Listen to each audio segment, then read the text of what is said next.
Announcements. Mr. Speaker, sir, it is with deep regret that we learned of the demise of Mr. Mayendra Uchana, former Member of Parliament, on 1st of January last at the age of 70. Mayen Uchana, as he was commonly known, was born on 29th December 1950 at Poudre-d'Or Hamlet. In 1973, he proceeded to India to pursue tertiary education at Pune University. During his university studies, he assumed responsibilities of President of the Mauritius Students Association and Secretary General of the Symbiosis Student Council. In 1976, after the completion of a Bachelor of Arts in English, he returned to Mauritius and started working as an English teacher at Paten College in Brazil. He began his political career in the same year by joining the MMM. In 1976, he contested the general elections in constituency number 7, Piton, Rivière-du-Rempart, under the banner of the MMM, but was not elected. In 1979, he took a job as principal at Progressive College in Rivière-du-Rempart, a position he held until 1983. In 1982, he stood as a candidate for the general elections in constituency number 7, Piton Rivière-du-Rempart, under the banner of the MMM-PSM alliance, and was elected third member. In 1983, he left the MMM and became one of the founding members of the MSM as a result of the split within the MMM. He was appointed Minister of Energy and Communications in the same year. He was entrusted with the post of Treasurer of the MSM, which he held until 1995. In August 1983, he contested the general elections again in constituency number 7 under the banner of the MSM Labour Party alliance and was elected third member. He was reappointed Minister and held the portfolio of Energy and Internal Communications. Mr. Speaker, sir, in the general elections of 1987, Mr. Uchana was returned third member to serve constituency number 7 under the banner of the MSM Labour Party alliance. He was reappointed Minister of Energy and Internal Communications. In 1991, he ran for the general elections in constituency number 7 under the banner of the MSM-MMM alliance and was returned third member. He became Minister of Energy, Water Resources and Postal Services, a portfolio he held until October 1994. Mr. Speaker, sir, Mr. Uchana was also known for his social activities and was engaged in charitable work at the Human Service Trust. He was associated with the setting up of the Ayurveda Hospital of the Trust in 1985. Mr. Speaker, sir, committed to the concerns of the people of Indian origin settled in different parts of the world, Mr. Uchana became a member of the Mauritian branch of GOPIO, the Global Organization of People of Indian Origin, in 2001. In 2012, he became the chairperson of the Apravasi Ghat Trust Fund, and in 2013, the chairperson of GOPIO International. Mr. Uchana was instrumental in the setting up of the International Indentured Girmitias Foundation, which was incorporated in 2016. Mr. Speaker, sir, may I request you to kindly direct the clerk to convey the deep condolences of the Assembly to the bereaved family. Mr. Speaker, sir, in my name and that of the opposition, we associate ourselves with the tribute made by the Honourable Prime Minister to late Mr. Main Uchana, and I also request the clerk to convey our condolences, our sincere condolences, to the bereaved family. Honourable members, I associate myself with the tribute paid to the memory of late Mr. Main Uchana, former Member of Parliament, by the Honourable Prime Minister and the Honourable Leader of Opposition, and I direct the clerk to convey the deep condolences of the Assembly to the bereaved family. Papers have been laid. Questions? Mr. Speaker, sir, the PNQ is addressed to the Honourable Minister of Health.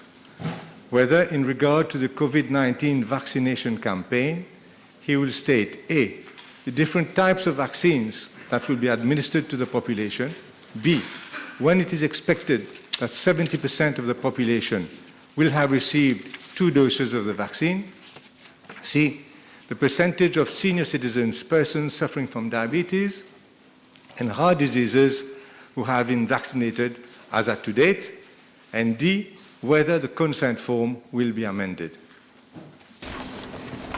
Mr. Speaker, sir, I have to thank the Honourable Leader of Opposition for giving me the opportunity to enlighten the House and the population at large on our vaccination program. In July 2020, the Ministry of Foreign Affairs, Regional Integration and International Trade informed my ministry that there was a proposal from the global islands for vaccines and immunization, inviting Mauritius to submit a non-bidding expression of interest for the procurement of COVID-19 vaccines being developed by several international pharmaceutical companies. After consultation with all relevant stakeholders, my ministry entered into an agreement with the Gavi Alliance. The agreement provides for the procurement of the vaccines to cover 20% of the population. In a bid to ensure that more than 20% of the population, that is at least 70%, would be covered, my ministry sought information on availability of vaccines from other manufacturers of candidate vaccines. The African Union is also facilitating the procurement of COVID-19 vaccines for AU members countries through the Africa Medical Supplies Platform. The latter has informed my ministry that the allotment for Mauritius would be 199,682 doses, of which 48,551 from Pfizer and 151,231 from Johnson & Johnson. Mr. Speaker, sir, on 16 December 2020, my ministry wrote to other manufacturers, namely AstraZeneca, Oxford, Pfizer, Moderna, Gamaleya Research Institute, seeking information in respect of the process and modalities for the procurement of each vaccine, the prices thereof, the supply chain, the temperature requirement, and the scheduled delivery of the vaccines. Pfizer requested my ministry to enter into a non-disclosure agreement, which my ministry did. Thereafter, a working session webinar was held with representative of Pfizer on 7 January 2021, and my ministry was also requested to make an official request. The ministry submitted a request for the procurement of 1 million doses of Pfizer vaccines and requested the manufacturer to inform about the terms and conditions, delivery schedule and pricing. However, no conclusive deal was reached with any of the manufacturers. On 16 December 2020, the Ministry of Foreign Affairs, Regional Integration and International Trade requested my ministry to inform as to whether we intended to procure Oxford AstraZeneca COVID-19 vaccines manufactured by the Serum Institute of India under the brand name Covishield. The Covishield vaccine has been validated by the WHO. It is administered in 2 doses, with the second dose being administered after 8 to 12 weeks with more efficacy. Mr. Speaker, sir, according to the World Health Organization, the AstraZeneca COVID-19 vaccines have an efficacy of 66.7% against symptomatic SARS-CoV-2 infection after administration of 2 doses. It was found that the vaccine efficacy increased significantly when the interval between dose 1 and the dose 2 was longer than 4 weeks. Efficacy dose of the first one has been shown to be as high as 76% through at least 12 weeks after vaccination.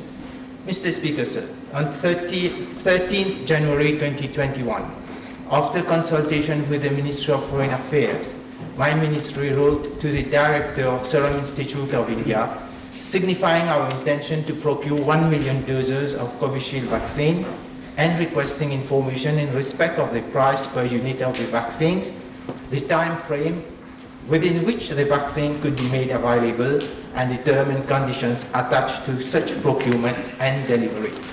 Following exchange of correspondence between my ministry, Ministry of Foreign Affairs, and the High Commission of India in Mauritius, my ministry submitted an emergency use of Covishield vaccine to the Serum Institute of India through diplomatic channel. On 26 January 2021, a safety data exchange agreement was signed between my ministry and the Serum Institute of India. The purpose of the safety data exchange agreement was to describe the procedures and to define the responsibilities between my ministry and the Serum Institute of India. The Indian authorities informed the government that they would make a donation of 100,000 doses of Covishield vaccines to Mauritius to enable us to kickstart our vaccination program.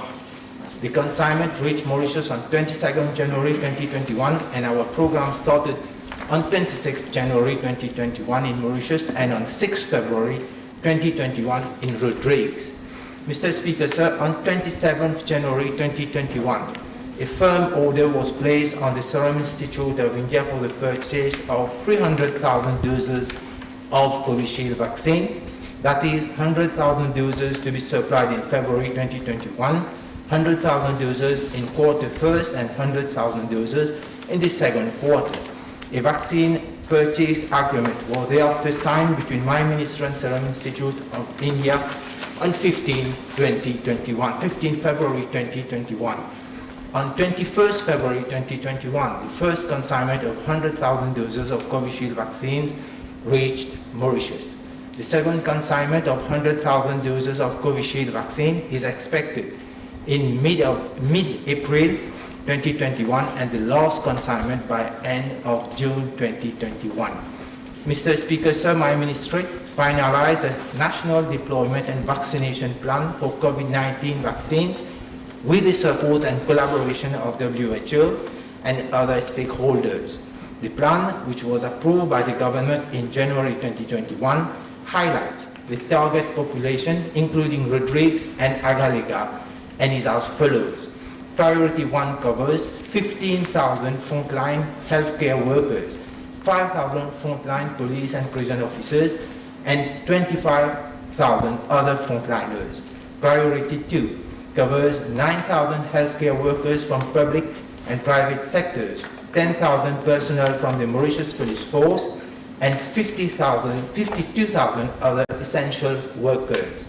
Priority 3 covers persons above the age of 60 years, and Priority 4 covers adults with at least 2 comorbidities, residents of dedicated homes, teaching and non-teaching staff of educational institutions, firefighters, staff of supermarkets, bank, front office personnel, and scavenging personnel.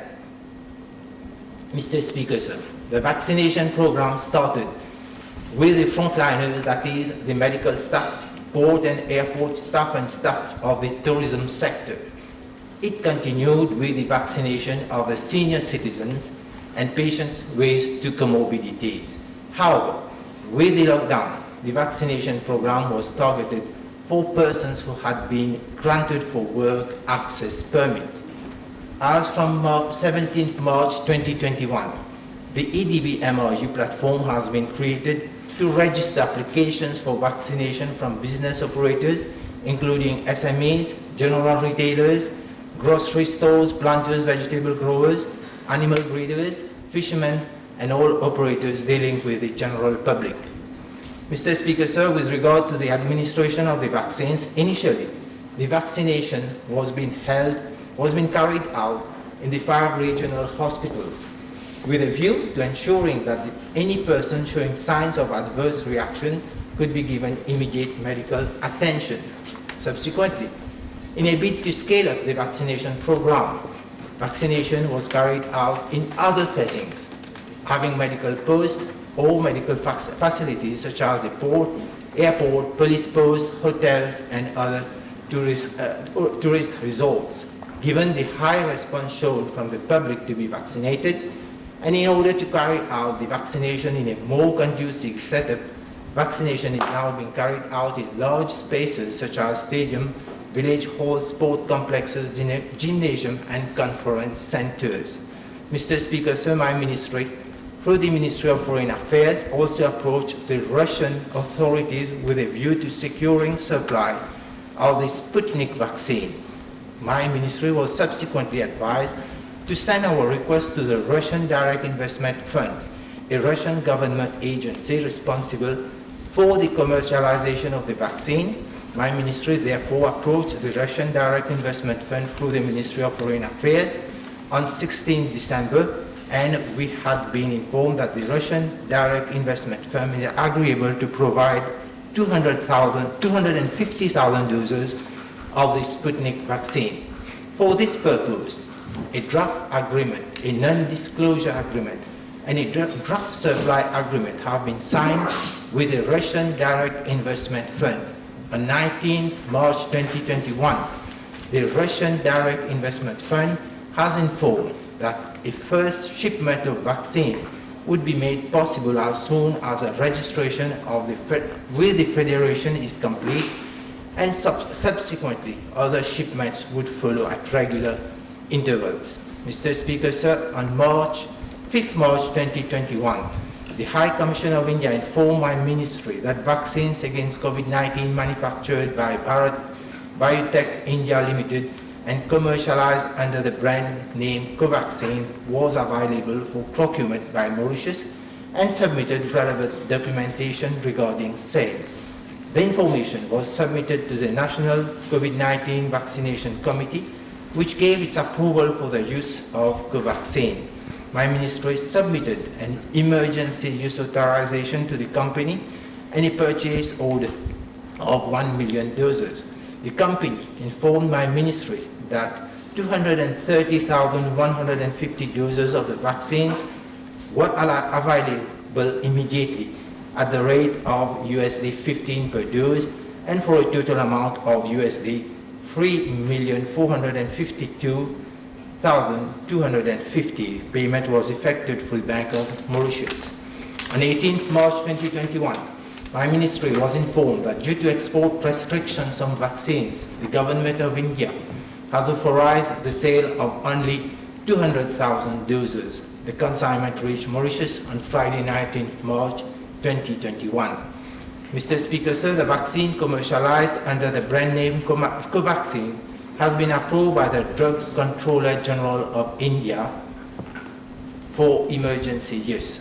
In Mauritius, the Trade and Therapeutic Committee and the Pharmacy Board have also approved the emergency use of the vaccine. Covaxin has recently completed its third phase of clinical trial, and as per data available, its efficacy is 81%. The vaccine has already been administered to millions of people in India and in some other countries. As of date, no adverse event following immunization has been registered in any country. Mr. Speaker, sir, on 12 March 2021, my ministry also was informed by the Ministry of Foreign Affairs that the government of the People's Republic of China has agreed to make a donation of 100,000 doses of vaccines to Mauritius. The National COVID-19 Vaccination Committee has given its approval to accept the brand Sinopharm. In this context, my ministry will have to sign a letter of commitment for the receipt of the donation and submit the authorization of emergency use and liability execution. My ministry is seeking all necessary clearances before signing the undertaking. In a nutshell, Mr. Speaker, sir, we can safely say that Mauritius will be provided with vaccines of different brands and at different time intervals, either as donations or procured on a commercial basis as follows. COVAX facility, 507,200 doses with delivery to be confirmed. Serum Institute of India, 100,000 doses, donation already received. Serum Institute of India, 100,000 doses, procured, already received. Serum Institute of India, 200,000 doses, procured on order. Covaxin, 200,000 doses, already received. Sputnik, 250,000 doses on order. African Union, 48,551 doses on order, Pfizer, and 151,231 on order from Johnson & Johnson. China, Sinopharm, 100,000 doses, donation awaiting delivery. Total, excluding the Johnson & Johnson, it's 1,455,651 doses to cater for the vaccination of 727,825 persons. J&J vaccines, 151,231 single-dose vaccine. With these numbers of vaccine, a total of 879,056 persons can be vaccinated, representing to 82% of the adult population of Mauritius. Mr. Speaker, sir, the House would be glad to know that even today, while going through the private notice question, we have been informed by the Mauritius Embassy in Russia that the Russian Direct Investment Fund has agreed to supply 1,250,000 doses of the Sputnik vaccine in 2 equal consignments. This shows our commitment to have recourse to all necessary diplomatic channels and our long-standing amicable bilateral relationship in order to have sufficient doses of vaccines to protect our population. Mr. Speaker, sir, with regard to Part B of the question, my ministry has worked out 2 different scenarios. Scenario 1, with the vaccination of 10,500 persons per day, it is expected to immunize 62% by August 2021. For scenario 2, with the vaccination of 12,500 persons per day, it is expected to immunize 74% of the population by August 2021. I wish to inform the House that the vaccination team of my ministry and the private clinics have the capacity to administer the vaccines up to 12,500 to 13,000 persons per day. However, the program will depend on the timely delivery of the vaccine from the various suppliers. Mr. Speaker, sir, with regard to Part C of the question, I wish to reassure the House, the Honorable Leader of the Opposition, that our senior citizens remain a priority for this government. Preventing them from being infected with the virus is a constant objective of my ministry. The resurgence of the virus and its consequences has compelled us to take a decision regarding pursuing the vaccination of the elderly. On the sanitary side, it seems very risky to continue vaccinating the elderly in the centers, even by maintaining all hygienic measures without exposing our elderly and getting the risk of them being infected. Our government chose to stop the vaccination in order to better protect them. I wish to inform the Leader of the Opposition that confinement and sanitary measures are the best preventive measures against COVID-19. Once the resurgence of the virus is controlled, the vaccination of the senior citizens and patients with comorbidities will resume without delay.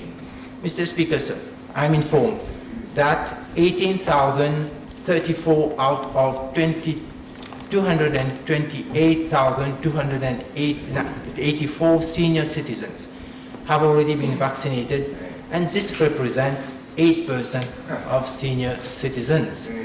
With respect to persons suffering from diabetes and heart diseases, I'm informed that around 100 persons have been vaccinated. These figures do not include senior citizens and patients with comorbidities who have been vaccinated in the private clinics. These figures of the latter have yet to be compiled and submitted to my ministry. The House will recall that with respect to Part A of the question, I stated that with the lockdown, the vaccination program for senior citizens and patients with comorbidities was put on hold, and the program was targeted with the work access permit.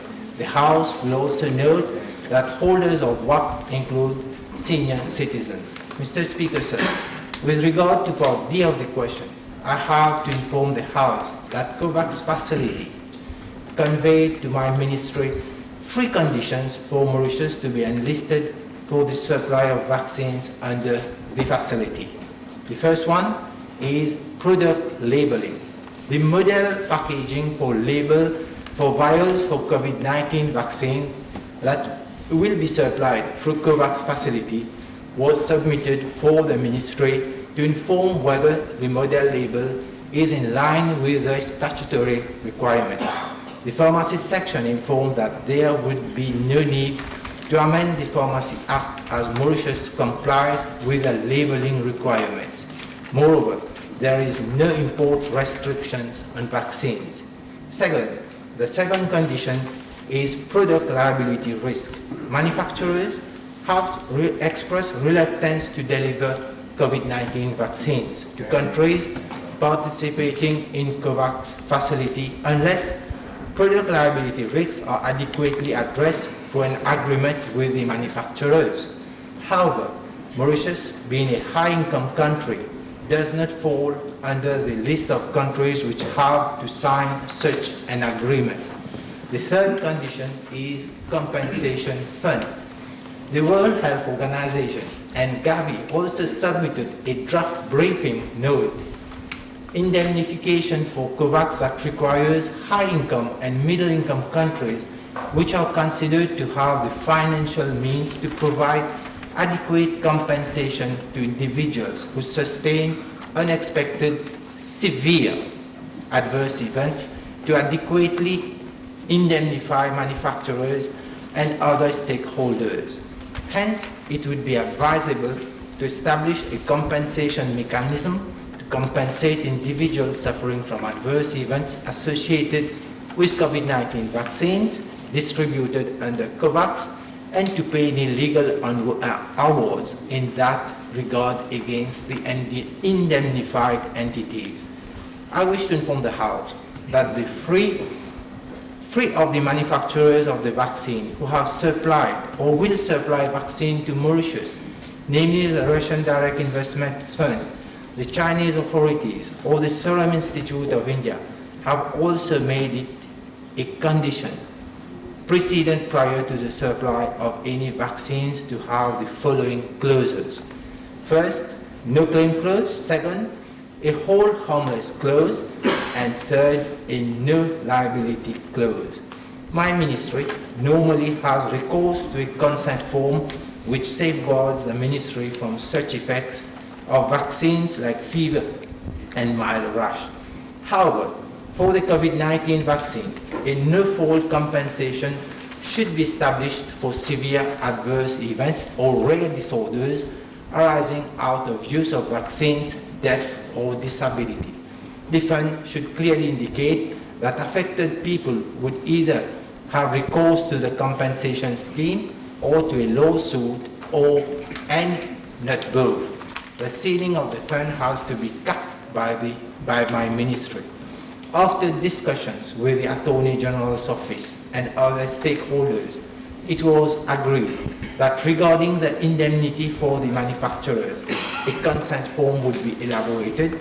Any compensation that the state of Mauritius may be found liable to pay to any person would be made under the consolidated fund.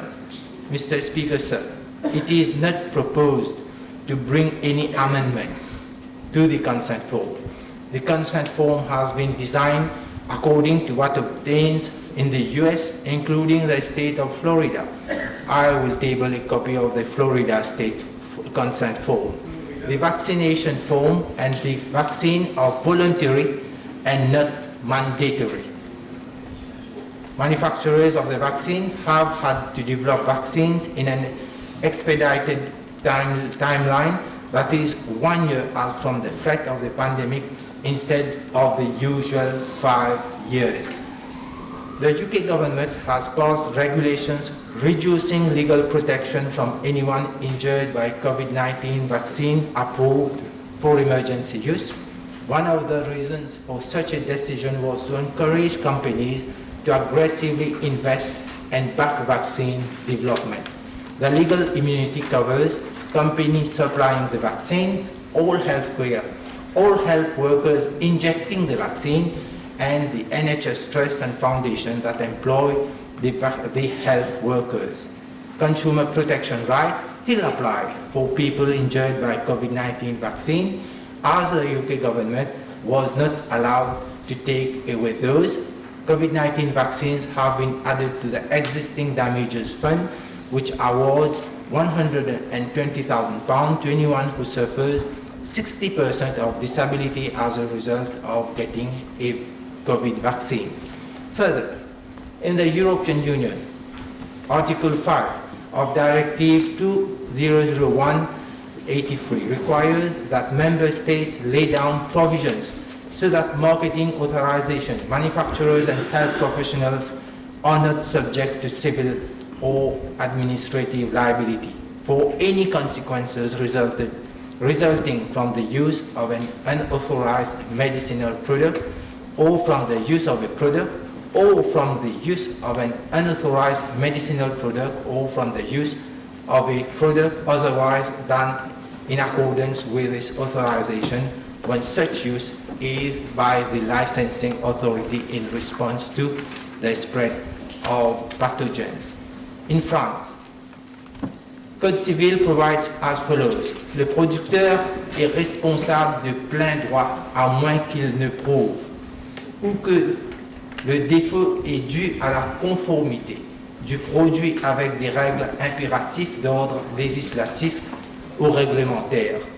Le producteur de la partie composante n'est pas non plus responsable s'il établit que le défaut est imputable à la conception du produit dans lequel cette partie a été incorporée ou aux instructions données par le producteur de ce produit. Mr. Speaker, sir, in view of the foregoing, the reply to part D of the question is no. The consent form will not be amended. I seize this opportunity to thank the Honourable Leader of Opposition and members of the Opposition who have graciously and voluntarily signed the consent form in order to be vaccinated on a priority basis. I also thank the members of the legal profession who, through the Bar Council, got vaccinated last week at Port Louis. All these barristers duly signed the consent form. Thank you, Mr. Speaker. Mr. Speaker, it's now 12:06. The Minister has spoken at length on probably the most important issue that our country faces in the last 50 years. I hope that you will give the opposition adequate time to respond and take him to task, Mr. Speaker. Since August of last year, for the last 8 months at least, the Minister and his trusted advisor, Dr. Go, have warned repeatedly the population and us here in the House that the use of vaccines, in his own words, not approved and validated by the WHO, is dangerous, that it would be foolish to do so, PQB612 and PQB783. This is what the Minister said, Mr. Speaker. He said it would be catastrophic to purchase vaccines not validated. Maybe he is himself a catastrophe, I don't know. But he said it would be catastrophic to purchase vaccines not validated, Mr. Speaker. He is now the Minister.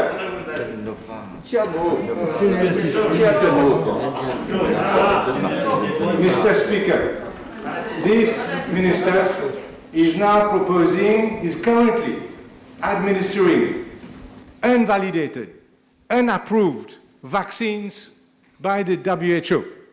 And in his own words, Mr. Speaker, these vaccines could have catastrophic effect on Mauritians. I'm asking him now whether he's not taking our citizens for fools. Mr. Speaker, sir, I indeed stated that we would use WHO-approved vaccines back in December last year. The context is completely different. I also stated that we will not, I have to remind you, that we will not at any cost take our citizens for cobaye. Mr. Speaker, sir, today, once more in this House, I wish to reiterate the firm commitment we took and confirm that this government and my ministry will always stand by this principle. The scheme being deployed by the Leader of Opposition is clear. As I stated in my former interventions, some are indeed praying for us to fail in our management of COVID-19 situation. Their aim is merely to cause doubt in the mind of the population and to create confusion around the ongoing vaccination campaign. This is their aim. Mr. Speaker, sir, I wish to draw the attention of the House that as at date, the WHO-approved vaccines have not been given the green light for emergency use. Back in December, we were COVID-19 safe. As time went by, the situation evolved, both locally and internationally. We had the duty to consider the vaccination of our population. We had the duty to consider the vaccination of our population in order to continue to cater for their health and well-being. We also had to allow our economic activities to resume to their full capacity. And we also anticipated the global rush that we might have to face. That's true, in the procurement of safe and efficient vaccines. Again, back then in December 2020. If you are going, on a point of order, if I may, if you are going to allow the minister to go on blah, blah, blah, like this, already he has taken 20 minutes or more to respond in his formal reply. I think you have to be fair to us, Mr. Speaker. These answers have to be succinct, brief, to allow the opposition to ask the questions. Otherwise, we'll be done in 2 minutes after 2 questions. Honourable Member, Honourable Leader of the Opposition, rest assured I'll give you some more minutes, number one. Number two, you've been a former Prime Minister, you know that I can't control answers of the ministers. Oh. Best wishes, best wishes. Shadow Prime Minister. Mr. Speaker, sir, if the Leader of Opposition have to bear with me, even if he has catastrophic ears, I have to continue. Back then in December 2020, we did not have enough guarantee. It's very important to listen to this part, because back then in December 2020, we didn't have enough guarantee on the safety. Order. We didn't have guarantee on the safety of the available vaccines. And as soon as we are satisfied with safety and efficiency concern, we move for the procurement of vaccine. We have to understand this, that in December 2020, no one was aware which one of the candidate vaccines will be given approval. We were not aware. That's why we stated that we have to get vaccine that is approved. Let me finish. The vaccines being rolled out in Mauritius, they are safe and efficient. They have been validated by international bodies of repute, also by the Pharmacy Board, also by the Trade and Therapeutics Committee, and the Vaccination Committee. Mr. Speaker, sir, we acted fast, but not in a haste. Today, Mauritius is among the 20 countries in Africa having started the vaccination for their respective population. Now, if the Leader of Opposition is alleging that we have not been true to what we stated in December, he is again completely wrong. The COVID-19 pandemic is ever evolving, and we cannot stay idle at some suggesting. We have been constantly adapting our strategy to the changing situation. It's very important to understand why we have changed this situation. And I firmly believe... Order, please. Order. Order. I understand their frustrations, Mr. Speaker, sir. Order, please. Order. Order. They don't have anything to say about the government actions and the government program. That's why. I'll quote John Patterson, American industrialist. If dead men can't change their minds, fools simply won't. Speaker. Mr. Speaker. Honorable Rezautim, be careful. For the last 8 months,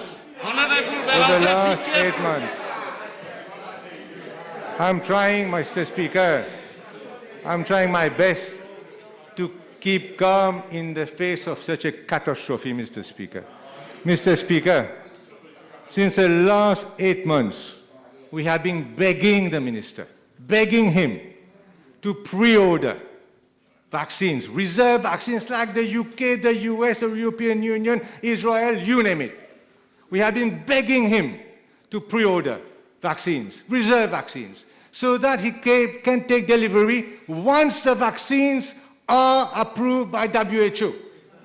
He has stubbornly and negligently refused to do so, putting the population of this country at risk, both as to health and economically, Mr. Speaker, sir. And he dares to say that we have not done our work. We want this country, Mr. Speaker, to succeed. Therefore, Mr. Speaker, sir, I was not going to ask him to resign because we have a pandemic.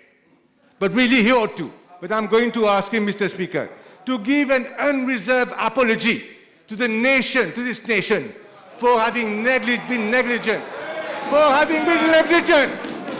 and putting our lives at risk and our economy at risk and the well-being of this population at risk. He has been negligent, Mr. Speaker. He must apologize. So you have no question. Will he apologize?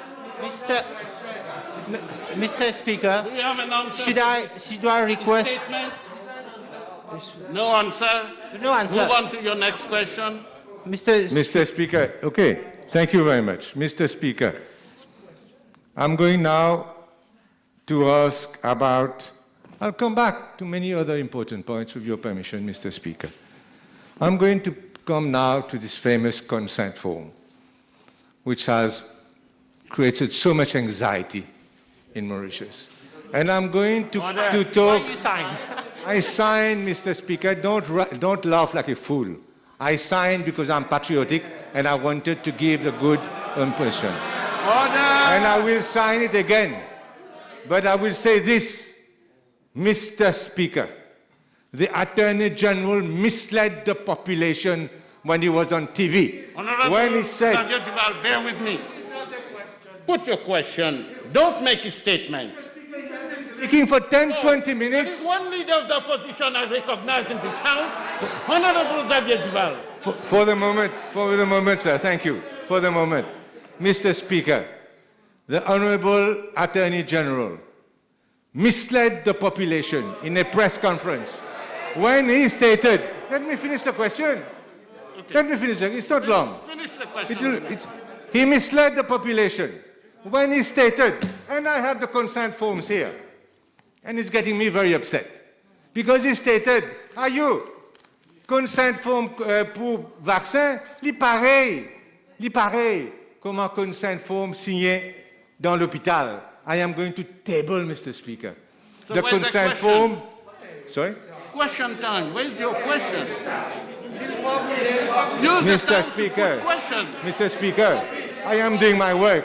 If you're not happy, you can expel me, but I will do my work as I see fit. This consent form, Mr. Speaker, There is nothing here. It is consenting to information that is being given as to the issues that may arise. Nowhere in these consent forms, and this is where he has misled the population in the presence of the Honourable Minister of Health. Nowhere in these consent forms There's no question.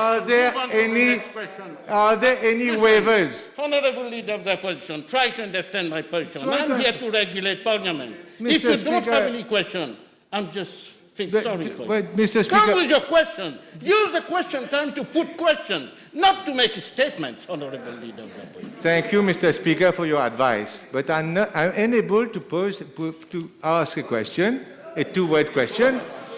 I have to ask in the context. The context is this, Mr. Speaker. This is the question. Is the Honourable Minister aware that his colleague misled the population? Is he aware of that? Is he aware? Is he aware that the consent forms nowhere along in Mauritius do these consent forms have any waiver of liability? This is a question. This is a long statement. Well, what can I do? I have to explain, Mr. Come with Speaker. your question. I will be brief. Mr. Speaker, I have taken a Xanax before coming. I will be very brief with you. Don't worry, I'm not going to get excited. Now, this consent form does not have any waiver. These consent forms for admission, for blood transfusion, etc. Therefore, the Honourable Attorney General misled the whole population in the presence of the Minister of Health. Honourable Will he? Member, you're making insinuations and accusations. You know fully well, you're a full-fledged politician, leader of the opposition. You know that you have no question. Why don't you use this precious time to put questions? It's extremely important. Will he now respond? Mr. Please Speaker, respond now to the allow question. me to... Has he raised the matter with the Honourable Attorney General? Mr. Speaker, there is no question on my... Point of Please, order. I'm willing to answer to question. Point of order, please. Please go ahead. No honourable member can use the word mislead against any other member of this House. If the honourable member has misled if any member has misled the House, Order. the point is that the honourable member should come with a substantive motion reproaching the member for having misled the House. That's my first point. Order. My second point is the honourable leader of the opposition cannot ask a question to the Minister of Health, asking him whether another minister has spoken the truth or not. This question should be addressed to the minister in question. A minister cannot answer for what another minister is alleged to have committed. This is out of order.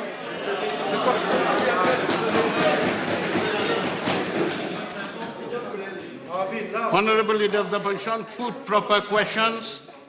Thank you, Mr. Speaker. Thank you. Mr. Speaker, on the 4th of February, a few weeks ago, the Honourable Minister of Health, Mr. Speaker, when the Titanic was sinking, people were playing the violin. Mr. Speaker, Put your question. the Minister on the 4th of February, Mr. Speaker, I am being interrupted. Can you do something about it? Put the question. You have many... The Minister and his trusted advisor said on TV, in the papers, qu'il n'y a aucune urgence à se faire vacciner. Does he know, even though at that time there was no pandemic, is he aware of the horrible economic consequences of having our borders closed? And isn't it shameful of him that he was so misguided to say there was aucune urgence à se vacciner?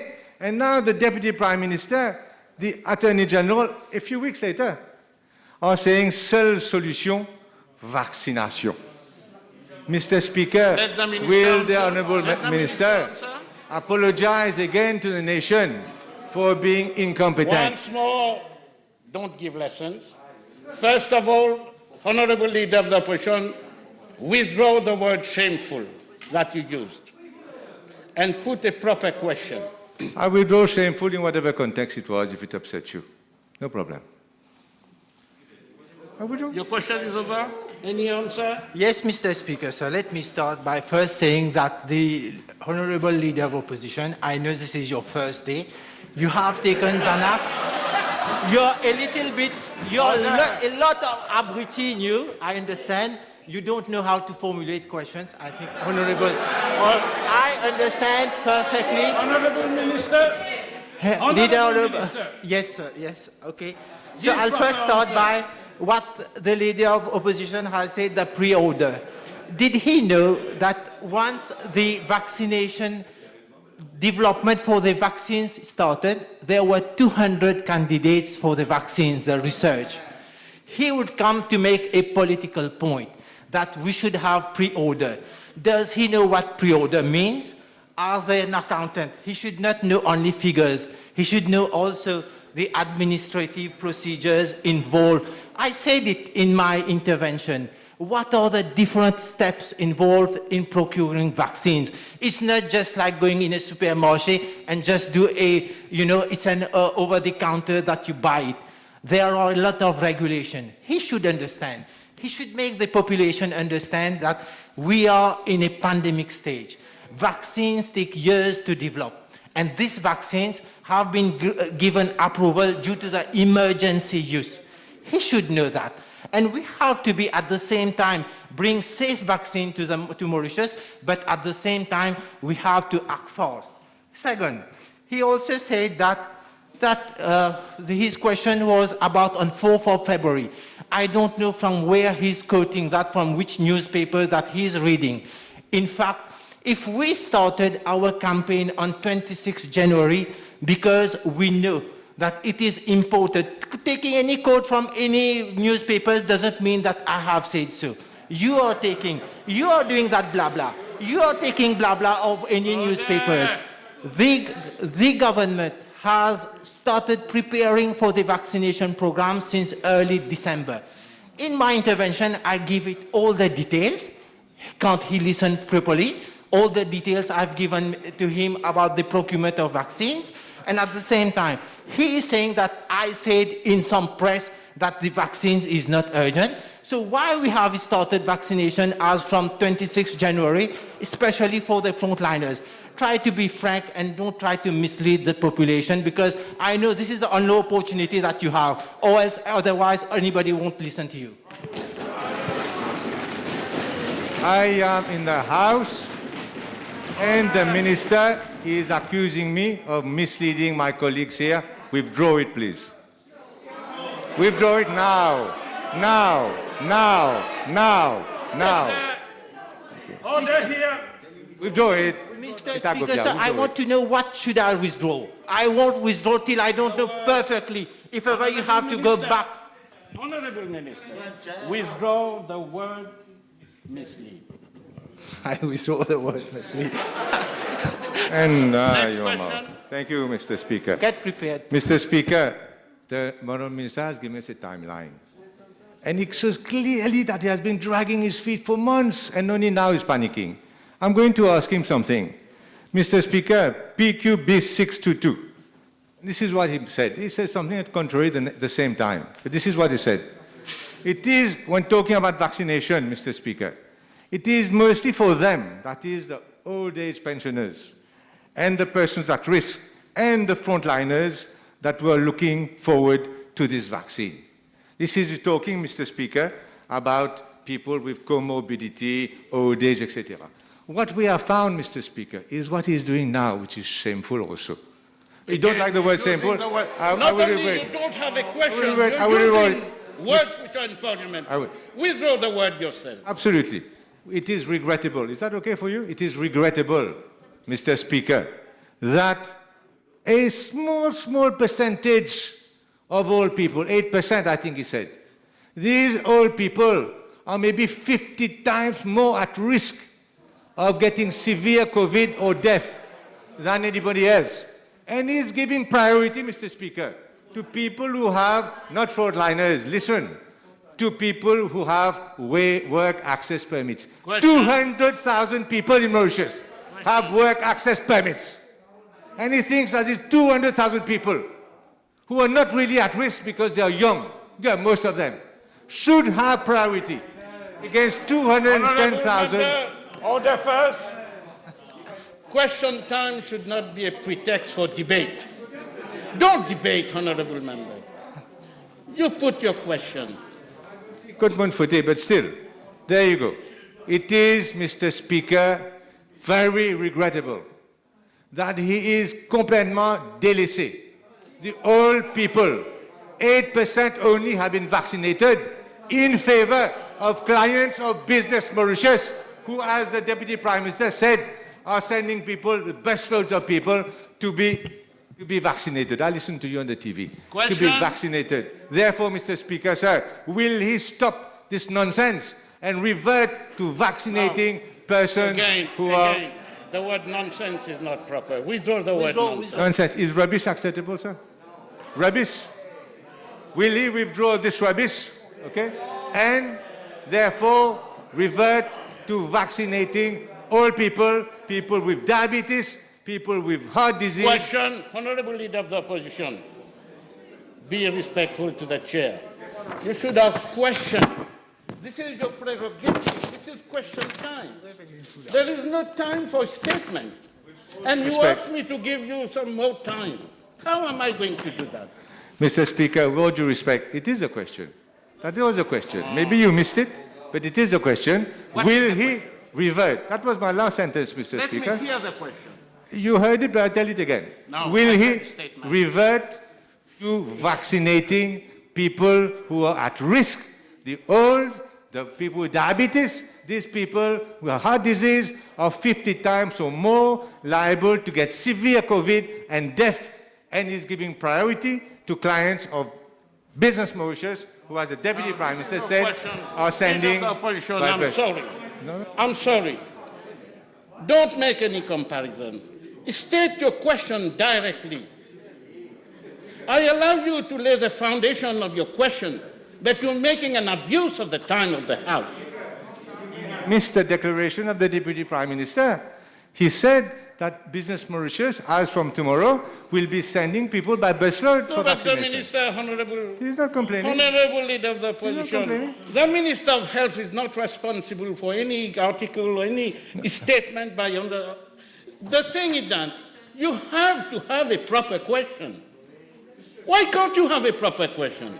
I'm sure there are many interesting questions there.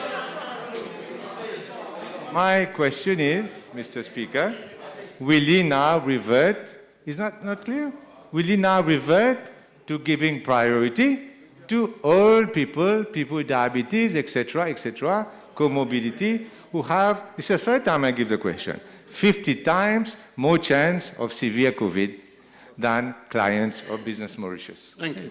Thank you. Mr. Speaker, sir, I've explained it properly how the vaccination campaign has started, when we started doing vaccination for elderly, and when, as soon as the confinement was en vigueur, we started to do the vaccination differently. Mr.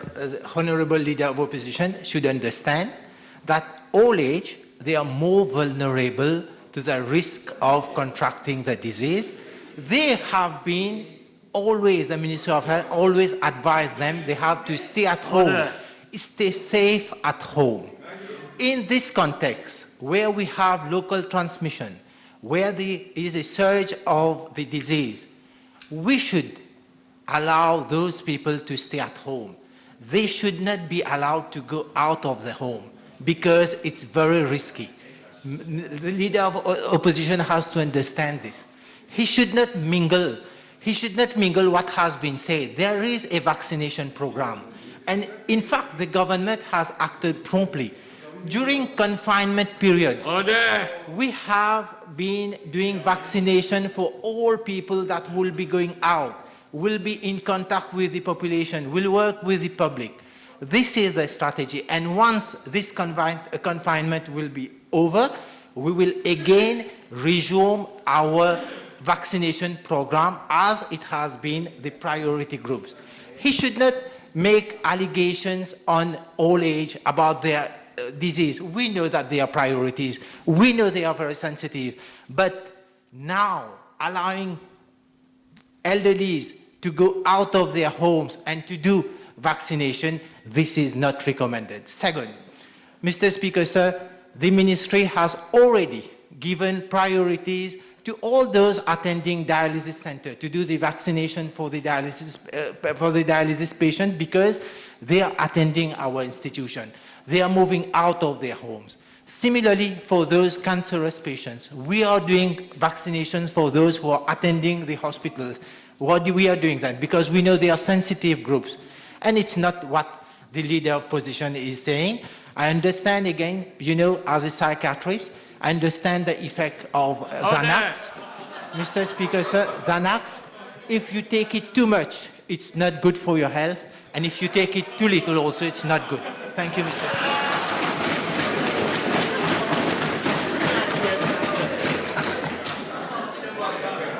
Only crazy people will go and say doctor like this.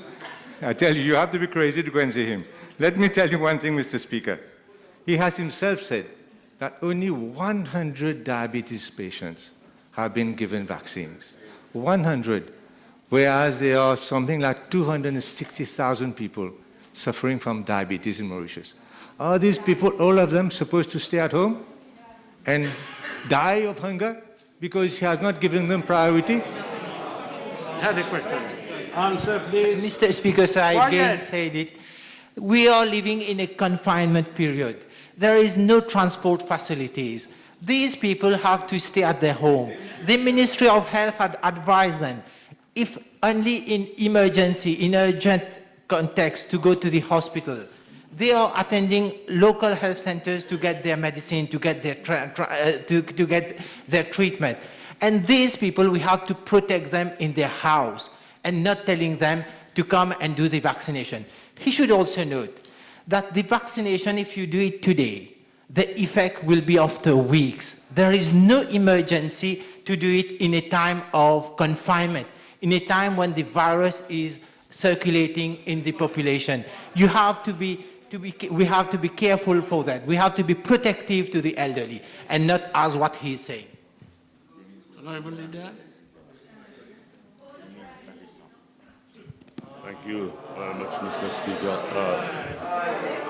The Minister has made a confession d'etat, as a result of which, because of policy failure and failure to preempt, there's a shortage of vaccine. Can we have it from him that he will give us a forecast as to how we will reach 74% of herd immunity by August? And will he table the document? Mr. Speaker, sir, in my intervention, I mentioned it, that how the government, how the ministry is proceeding with the vaccination. No countries in the world, even those who are producing the vaccine, can give a timeline when they can vaccinate their population. Well, yet, you ask your question, listen. No, don't discuss with the chair. On this side, be quiet. Mr. Speaker, sir, they are comparing Mauritius with Seychelles with a population of 85,000, and where they have been given Sinopharm vaccination. I will see what would be their reaction when the Sinopharm vaccination will come to Mauritius. I will see. Now they are saying that Seychelles have been vaccinated. Let's wait for their reaction when the vaccination will come to Mauritius. Now, at the same time, we have how the government has been preparing for the vaccine. It's not that the vaccination is available tomorrow, but there is a preparation. There is a commitment of the government how to procure the vaccination, and all that I've already given how the vaccination will be procured. But at the same time, Mr. Speaker, sir, the time frame that we don't know. We can't preempt now to say when will be the delivery time. Sir, in answer to PQB 992 last year, the Honourable Minister of Health stated, and I quote, that countries have been asked to establish a compensation mechanism to compensate individuals who might suffer from serious adverse effects associated with the vaccine. Being given that there was a commitment taken with COVAX to set up this compensation fund, Why is the Honourable Minister telling us today that no such fund will be set up and instead no one will be compensated and everyone has to sign a waiver exculpating government and everyone else from liability? Mr. Speaker, sir, again, I think that the member, the honourable member, he has not listened to me properly. I've said that after consultation with SLO, the government is that we have the consolidated fund to, if ever somebody is suffering from any adverse effect, that consolidated fund is a compensation fund that we can use to do for any compensation. Now, at the same time, the compensation fund, which is required, has to get a cap. And the Ministry of Health and the SLO, we can't value a person's life. It's better that we have it from the consolidated fund. Honourable Leader of the Opposition, last supplementary. Yes, Mr. Speaker. Well, I'll stay on this subject. Can the Minister perhaps tell us what are the parameters for compensation? Now, Singapore has just published the parameters for compensation, up to 7 million rupees for people with grave disabilities. Even given all the many months that he's had to think about this in his mind. Tell us now, please, what are the parameters for compensation from the consolidated fund? That's what I said. In the compensation fund, we have to get the parameters. But in the consolidated fund, there is no lieu of such parameters. Honourable Leader of the Opposition, show respect. He is not crazy. Show respect to the House. I'm sorry. He's not crazy. I was wrong. Time over by 30 minutes.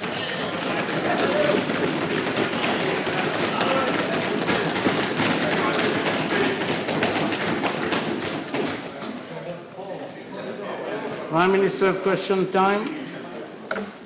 Honourable members, the table has been advised that PQB2 will be replied by the Honourable Minister of Labour, Human Resources Development and Training, Minister of Commerce and Consumer Protection. PQB6 and PQB7 will be replied by the Honourable Minister of Land Transport and Light Rail, Minister of Foreign Affairs, Regional Integration and International Trade. PQB37 will be replied by the Honourable Prime Minister, time permitting. Honourable Nagalingam. B1, sir. Mr. Speaker, sir, I wish to inform the House that as from the confirmation of the first positive case of COVID-19 in Mauritius in March 2020, my government took all precautionary measures possible to contain the spread of the virus among the people. One of the measures is the closing of our borders, except for cargo flights and cargo ships. I also considered, on a case-to-case basis, requests for flights destined inter alia for medical evacuation, transportation of medical supplies and repatriation under strict sanitary protocols as laid down by the Ministry of Health and Wellness. I am informed by the Department of Civil Aviation that flights commonly referred to as private jets, other than those carrying persons for official or military purposes, are categorized as private flights. Mr. Speaker, sir, I am also informed that over the past 6 months, that is, from September 2020 to February 2021, there have been 6 private flights processed by GAM Terminal, presently known as the U-Lounge Mauritius Limited. As regards parts A, B, and C of the question, I am tabling the information requested. As regards Part D, I am further informed by the Ministry of Health and Wellness that all established quarantine protocols were observed. Mr. Speaker, sir, I wish to reiterate that quarantine protocols are mandatory and form an integral part of the stringent sanitary measures taken by government to minimize the risk of COVID-19 virus proliferation in Mauritius. As such, incoming passengers are required to strictly abide by all the sanitary protocols, including quarantine.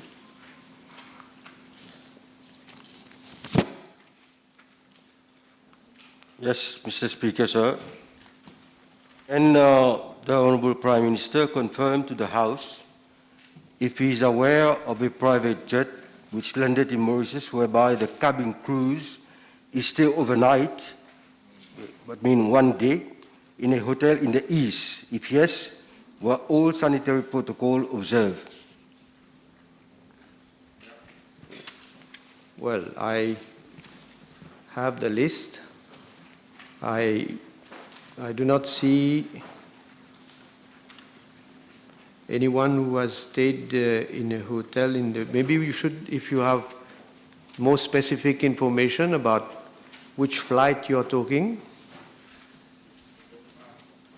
Mr. Speaker, sir, from the information that I have here, I do not see, unless Astroya Hotel, I don't know where it is, maybe if that is the one that you are referring to?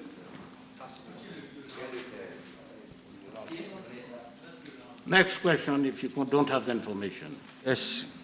Can I ask the Honourable Prime Minister if you can inform the House whether one LG did travel to and from Mauritius for the filming of Prisoners of Paradise and other purposes by private jet, and if so, when and where did he do his quarantine period? No, from the information that I have been provided here, the first flight, I have the, anyway, I'll reply later on. The first flight is from the UK,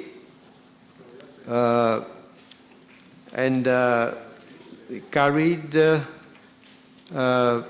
passengers who came for, they are volunteer philanthropists, and they came to take certain reptiles to be brought to the UK. The second flight that I have with 3 passengers are salvage experts from Nippon Salvage of Japan, and they came in connection with the Wakashu. And the third, there are 2 passengers. I believe that they are Mauritians, and they came back to Mauritius. But no such flight that has been processed by GAM in relation to what the Honourable Member has referred to. First, for the first question, I have been provided with information. It is it is in fact the first flight from the United Kingdom where the crew stayed overnight. I believe in a hotel in the east, as you mentioned, probably. But it is the crew, I am told.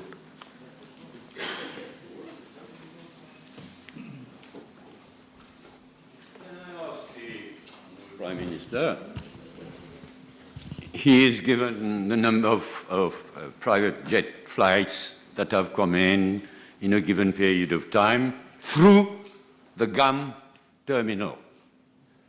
Have there, I'm asking him, have there been other private jet flights that have come into Mauritius apart from those that have gone through GAM and which he has mentioned? Have there been other private jet flights that have come in through facilities different from GAM terminal? Mr. Speaker, sir, the question is specific.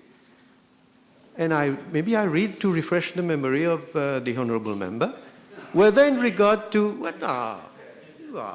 whether in regard to GAM terminal at SSR airport. So I have information in relation to that question. Now the honourable member is asking me whether there are other jets that have come that have been serviced at the main terminal. Well, you come with a specific question, I will be very happy to answer. But put the question properly. And put relevant question. Put relevant question. Yes. So many years of experience that we have in this house. No cross-conversation, please. But he's Honorable talking to me. Nagalingam. Yes, can I ask the Honourable Prime Minister to confirm whether the quarantine procedures was applicable to film producers and celebrities, including one MP, also known as MT, and one CM who visited Mauritius by private jet and roam around the country for filming purposes? Mr. Speaker, sir, I just mentioned that the flights which conveyed passengers to Mauritius, let me repeat again, maybe they haven't listened properly. The first one is good that I provide some details. 13th of September 2020, date of arrival, carrying 2 passengers for evacuation of reptiles from Île aux Aigrettes. The second flight, 22nd of September 2020, conveyed 2 passengers, 3 passengers. They are experts with regard to the salvage of Wakashu. And the third arrived on the 26th of September 2020, conveying 2, I believe they are Mauritian nationalities, who stayed in Mauritius. And therefore, there's no, I haven't mentioned any one celebrity, actor, anyone coming for filming. This is, and well, first of all, there has been no celebrity or any crew coming for filming in the answer that I've given. And secondly, there are in any case no exceptions with regard to our sanitary protocols for any incoming passengers. No exceptions, except for in cases, maybe the question will be replied later on, for state visits for diplomats who have visited us.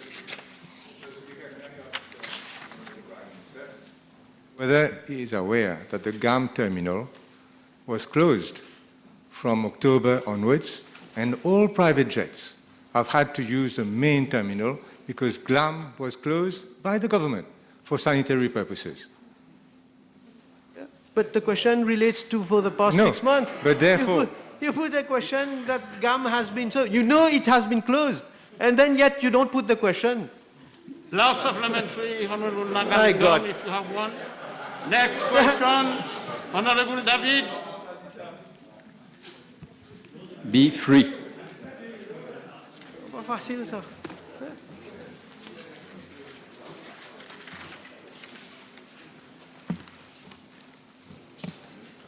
Mr. Speaker, sir, following the detection of new local cases in March 2021, the temporary restrictions of movement order was made under Section 3 of the Quarantine Act 2020 to prevent the spread of COVID-19.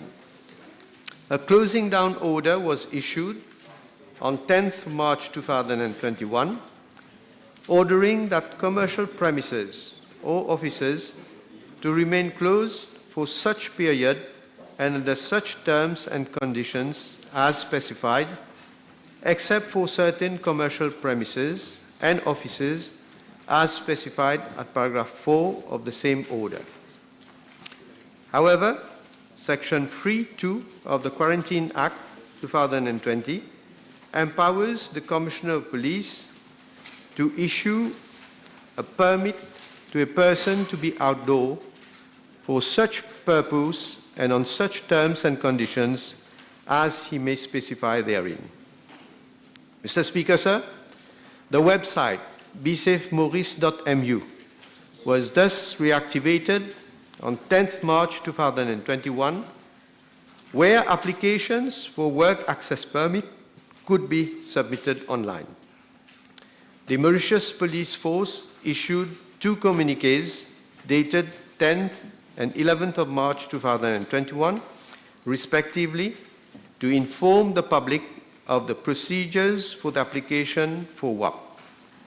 I am informed by the Commissioner of Police that since 10th of March 2021 to Monday 22nd of March 2021, 7,435 applications have been approved, where permits were issued to 187,619 persons.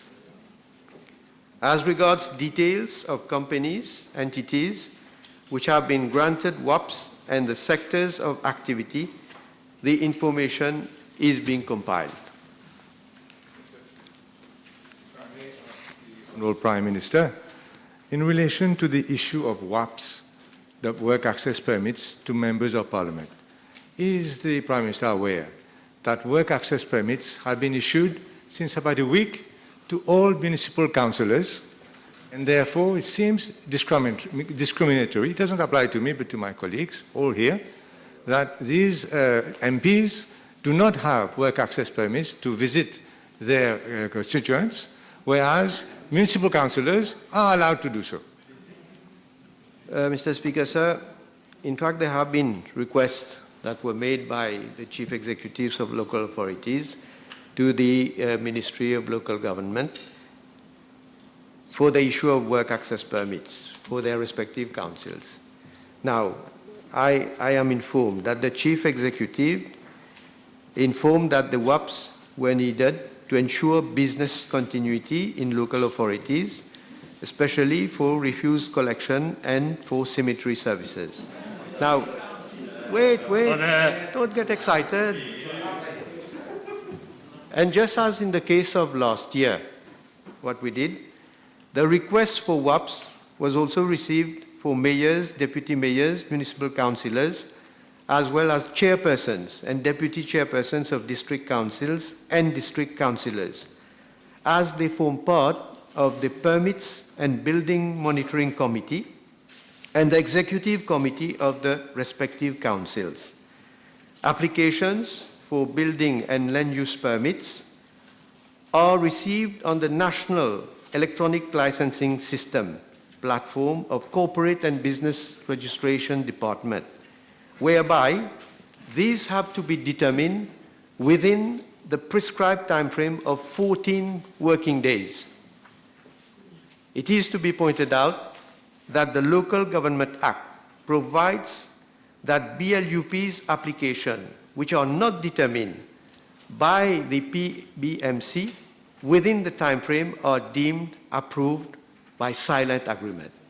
That is the reason why those councillors have been given a WAP, and the WAP is also for them to move from their place of residence to attend the meetings for the purpose, of course, of those committees. And there's a difference. There's a difference also. Let me say, there's a difference with members of the National Assembly. We just heard the Minister of Health saying, the purpose of the confinement is to try to limit movement of people generally as far as possible.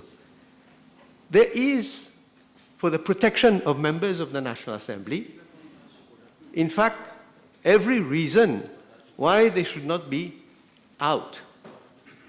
And if there is, of course, an urgency, like what we are doing today, I have issued an order to allow members of the National Assembly to be able to meet yesterday, and for the Assembly to be able to sit, for members to attend. So therefore, in very specific situation, we will obviously facilitate for members to attend to their responsibility. Mr. Speaker, sir, actually there is another urgency. We all know that during this new confinement period, so many vulnerable people throughout the country are struggling to feed their families despite the operation of supermarkets and shops. And we all know as well that many NGOs are prepared and willing to help this hardship situation. May I ask the Honourable Prime Minister whether consideration would be given to add these NGOs on the list of essential services organizations so that they would not need to wait endlessly for work access permits before going out and helping the people of Mauritius? Well, Mr. Speaker, sir, again, let me say that what we want is, we don't want to have a situation where there are so many people going around. I do understand that, of course, the work that NGOs do, especially with regard to helping the poor and the vulnerable. So there is a request for those NGOs who are registered with NCIF to be probably considered if there is a real justification to give them a WAP so that they can attend to the poor, to the vulnerable. This is being looked into, I know, but I don't have the details. Honourable Dano. Thank you, Mr. Speaker, sir. Can the Honourable Prime Minister inform the House if WAP is being provided to farmers and planters and their supporting staff, as many do not have a business registration card, but possesses their farmers' card from Small Farmers Welfare Fund? Well, I know that the breeders, planters, and fishermen, they are allowed to travel from their place of residence to the base of operation or where the plantation is ongoing or their breeding site by using their registration card. So they don't need to apply for a WAP. Mr. Speaker, I've listened to the reply of the Prime Minister concerning MPs. Is the Prime Minister aware that there is one member of his party which has recently joined the MSM and which is on the social media, which is roaming around in Albion, very close to Canot, which is a red zone. And even Canot he went.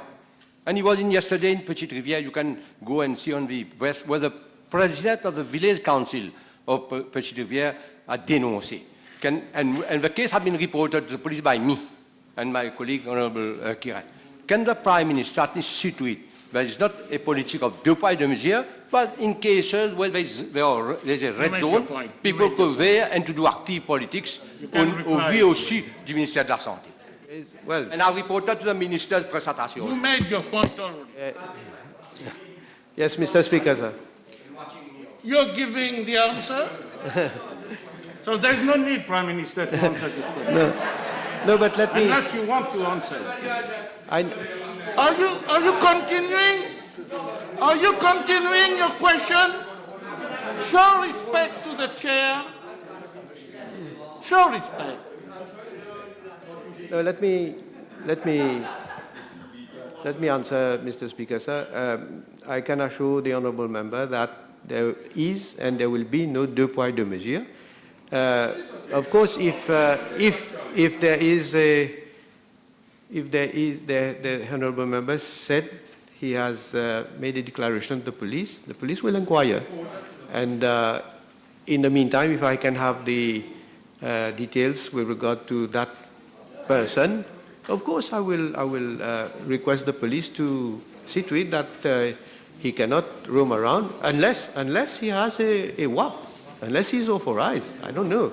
So I cannot pronounce myself on a case for which I don't have the details about that person who is supposed to be roaming around. Mr. Speaker, I understand the Prime Minister will table the list of application and handle to the Chamber. I would like him to find out about one particular company named Votre Potager, owned by Mr. Chinatombi, whether this company obtained his WAP on the same day the application was released, and whether he has been favored because he's well connected to government. Well, I don't know. There are so many people seems to be well connected with government. So I'm happy that a lot of them. But I happen to know also that that shop. But that shop is categorized in the list of activities that is eligible for a WAP. They can supply. In fact, they do sell fruits and vegetables.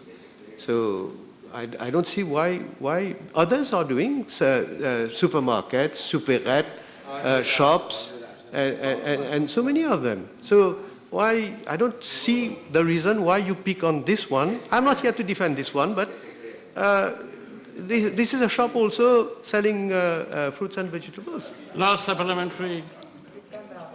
Mr. Speaker, sir, in reply to PQ B2 on 5th of May 2020 about WAPs, the Honourable Prime Minister mentioned, I quote, "There is a committee that scrutinizes all these applications," end of quote. Can the Honourable Prime Minister state the composition of this committee and the approximate average time taken by this committee to process one application? I'm sure the Prime Minister must have access to such statistics.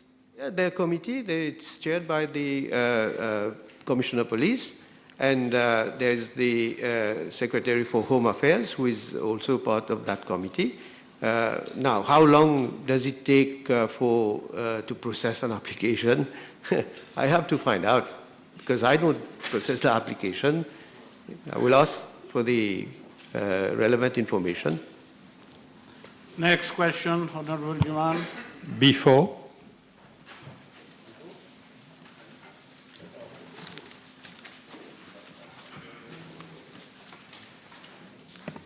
Mr. Speaker, sir, I am informed by the Director of Civil Aviation that there has been no private flight with incoming passengers since 1st of February 2021 to date.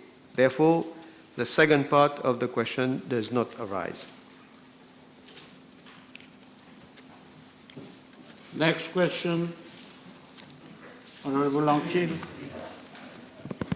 B5, please. Mr. Speaker, sir, I shall reply to parliamentary questions B5 and B14 together, as part B of question B5 and B14 relate to the same subject matter. I wish to inform the House that since the detection of a new local case of COVID-19 in the island of Mauritius on 5th of March 2021, the High-Level Committee on COVID-19 has been meeting on a daily basis to monitor the situation and coordinate measures to contain the spread of the virus. At its meeting on 9th of March 2021, held at 5 p.m., the committee, after taking note of the increasing number of local cases of COVID-19, decided that a national confinement be imposed on the island of Mauritius, excluding Rodrigues, Agalega, Saint-Brandon, and the Chagos Archipelago, from 10th of March 2021 at 6 a.m. until 25th of March 2021 at 8 p.m.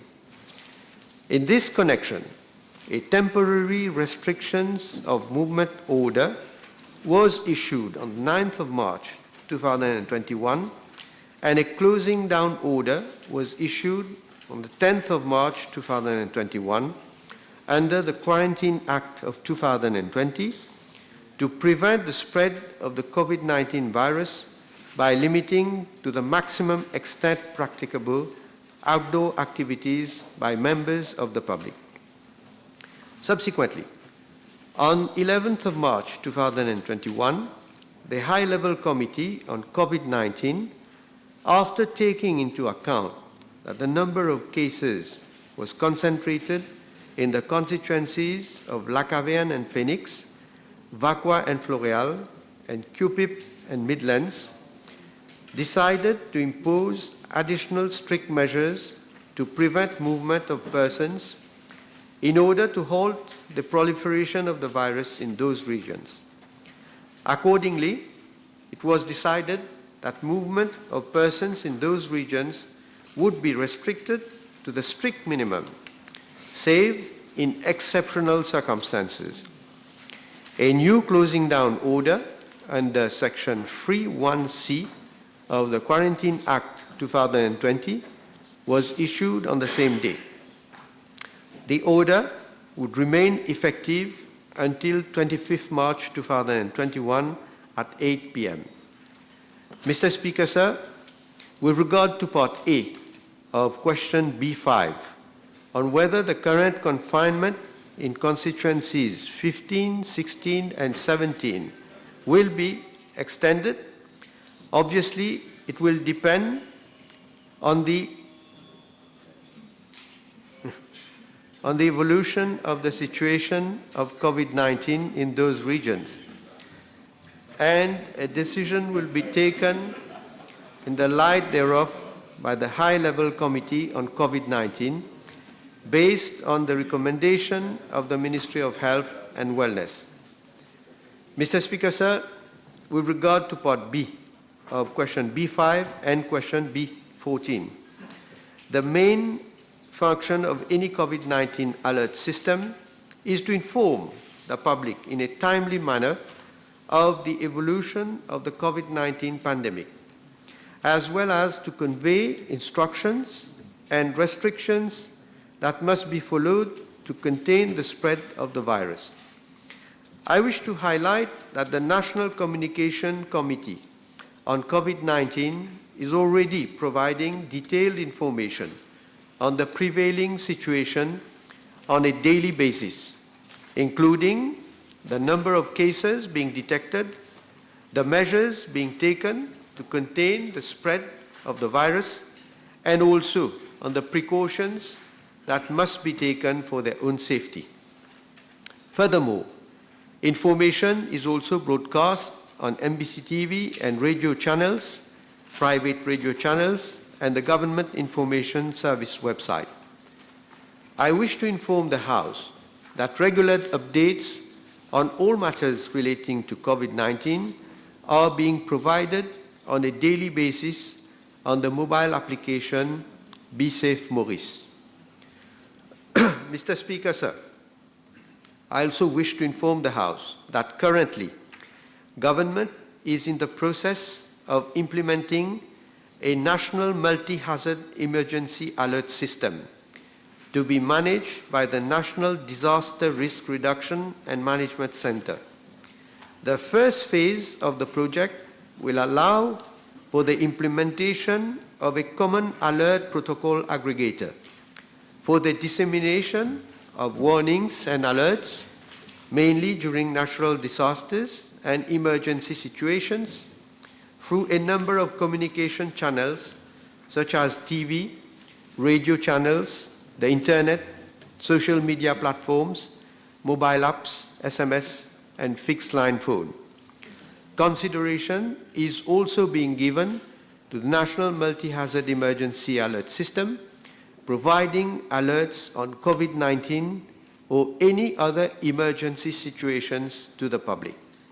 The system has, in principle, the possibility of disseminating timely messages on any kind of hazard to the public at large. In this connection, the detailed technicalities would be worked out in consultation with relevant stakeholders. The table is advised that PQ B37 has been withdrawn. Supplementary? Let me give priority to Honorable Lubin. Yes. Thank you, Mr. Speaker, sir. Can the Honorable Prime Minister give a time frame as to when this committee will sit and when this alert level system will be implemented? A time frame for this special committee that the Prime Minister intends to? No, I do not intend. The work is being done, actually. To set up the alert system? Yes, this is what I said in my answer. that the work is being done. In fact, I also queried, I wanted to know when this will be able to be operational. I was given I'm sorry, I don't know if I have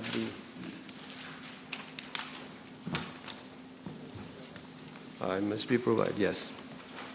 So it is expected that the phase 1 of the project would be tested by May 2021 and go live by June 2021 and become operational by June 2022.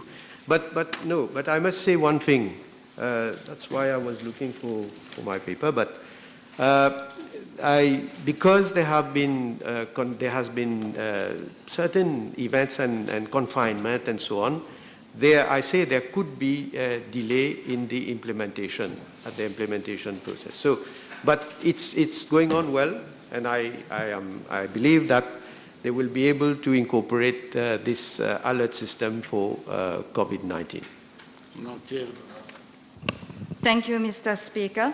Would the Prime Minister consider carrying out a massive vaccination in the red zone constituencies in view of the acute contamination? Well, my colleague, the Minister of Health, has replied earlier about the priority cases that we are attending to in terms of vaccination. And those priority cases also include people who are not only outside the red zone, but in the red zone also. But one thing I am told that we have to be careful. People who are already infected should not be vaccinated. They should be vaccinated at a much later stage. So we have to be careful also on this. We cannot now disrupt the vaccination campaign and say, let us concentrate only on people who are in the red zone. So we will be going according to the strategy and the plan that has been laid down by government, in fact. It is not only by Ministry of Health, by government. Yes, thank you, Mr. Speaker. Sir, the current 2 weeks lockdown, which was imposed, is due to expire in 2 days' time, that is on Thursday. Can I ask the Honourable Prime Minister whether, if he can give an indication to the House and the nation, whether the current lockdown, 2 weeks lockdown, will be lifted on this Thursday or will it be extended? Well, as I said, it will depend on the evolution of the situation. But I can tell the House that we are meeting every day, of course taking stock and assessing the situation. And every day, well, decisions are taken. So obviously, when a decision will be taken either to extend or not, or do something else, rest assured that we will communicate to the people. Time over by 5 minutes. I suspend the sitting for 1.5 hours.